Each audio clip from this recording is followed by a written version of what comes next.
For most of human history, for most stuff, the rule for who gets what has been first come, first served. But who is first turns out to be a slippery concept. 200 years ago, American courts said the basic rule for land ownership in this country is first come, first served. And based on this rule, immigrants to America claimed the land. They claimed to be first. But how can that be? Certainly Native Americans were here first. No, not according to the courts. Here's the key. First in time is not a fact. It's a question. First what in time?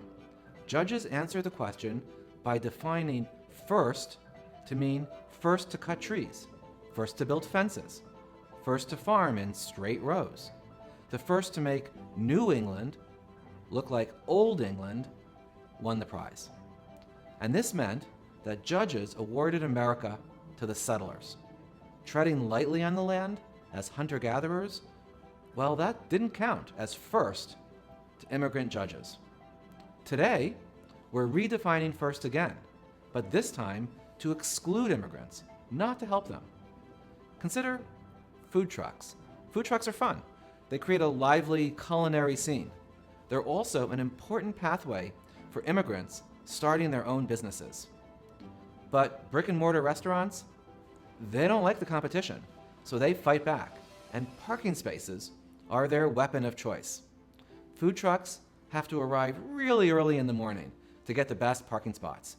First come, first served. Well, restaurants now claim they were there first, and they want their customers to have first dibs on nearby parking spaces. So who's first? A number of cities, like Chicago, picked the restaurateur's version of first. They banned food trucks from parking spots within 200 feet of existing restaurants. So food trucks lost access to most prime dining areas, almost all of downtown. And this means Chicago has very few food trucks compared with other big cities. Who's first may seem straightforward, but first is not a fact of nature, as we tell our surprised law students every year. First is a powerful ownership story. America defined first to favor immigrant settlers 200 years ago. Cities like Chicago are redefining first today to push out immigrant entrepreneurs.